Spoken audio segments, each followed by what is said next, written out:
Жанар ақыл-есі толық жетілмеген 25-тен асқан ұлы мен оның кішкентай күшігін жетектеп күнде аулаға шығатын. Бір қарағанда дене бітімі соқалдай көрінген жас жігіттің 5 жасар балаша мәз болып күшікпен ойнағанын көргенде байқұс шешесін аяп-ақ кететінбіз. Бірде әлгі әйелмен тілдесудің реті келді. Күйеуі баласының ауруы туралы білген соң бұлардан кетіп қалған. Аурушаң баланы өсіру үшін амалсыз өзі де жұмыстан шығуына тура келген. Жұмыстан шыққаным да дұрыс болды. Әйтпесе кім білген, деп барып көзіне жас алып мұңайған әйелдің әңгімесі мені де ойландырды. Жедел жәрдем ауруханасының гинекология бөлімшесінде біраз жыл жұмыс істедім. Сіз білсеңіз ғой, күніне қаншама әйел жасанды түсік жасататынын. Алданып қалған қыздар, жеңіл жүріске салынған сылқымдар, ішімдікке әуес әйелдердің бәрі де тезірек құрсағына біткен тіршілік иесінен құтылғысы келеді. Ал енді некелі келіншектер ішіндегі өлі баласынан айырылғысы келмей шырылдайды.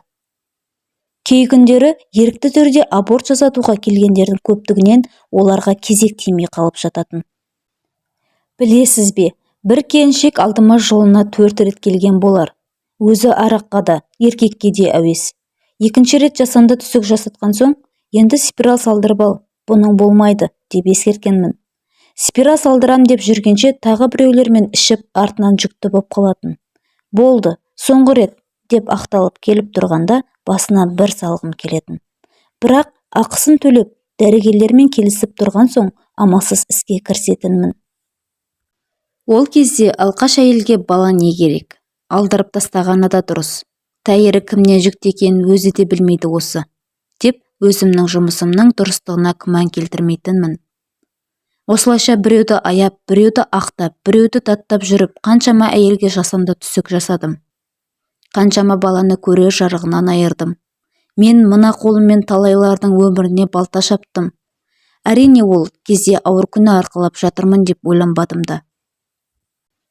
Жігерсіз еркекпен бас қосқаныма да, баламның диагнозын естіген кезде де, күйеуім бізді тастап басқаға кеткенде де өмірдің өзін кінәладым. Маңдайыма жазылған тағдырға лағнет айттым. Сөйтсем, бұл дүниеде жасағанның о дүниеде кетпейді екен. Соған көзім жетті. Бірде алдыма бір келіншек келді. Екінші рет баласын түсіріп алыпты. Көзіне жас төгілмесе де жүрегінің жылап тұрғанын байқадым. Әңгімеге тартып алдандырмақ болып едім, ол, бұл пендешілердің жазасы ғой. Кезінде қайын сіңлімді де, өз сіңлімді де жасанды түсік жасатуға ертіп келіп, өзім алып қайтып едім. Енді міне, бұл жерде мен де құрсағым бос қайтып барады, дегенде жүрегім дір ете қалған еді. Олай болса, менің баламның аурушаң болғаны менің кесірімнен екен ғой. Мен өз күнәларым үшін талай баланың жанын жер бастырмай көкке қайтарғаным үшін жауап берудемін. Осы ойды ойлаған сайын, білесіз бе, мен жеңілдеп қаламын. Баламды біреулер аурушаң, ақыл-есі дамымаған деп күдіктене қарап жатады. Ал ол мен үшін ғұмырымнан үзген пендешілердің сыйынтығы сияқты. Мәңгілік періште күйінде қалған бала көңілі соның дәлелі емес пе? Қараңызшы, асыр салып ойнап жүргенін, ол еш уақытта пенделердің уайымын түсінбейді. Шынайы қуана біледі, өтірік айтып көлгірсуді білмейді.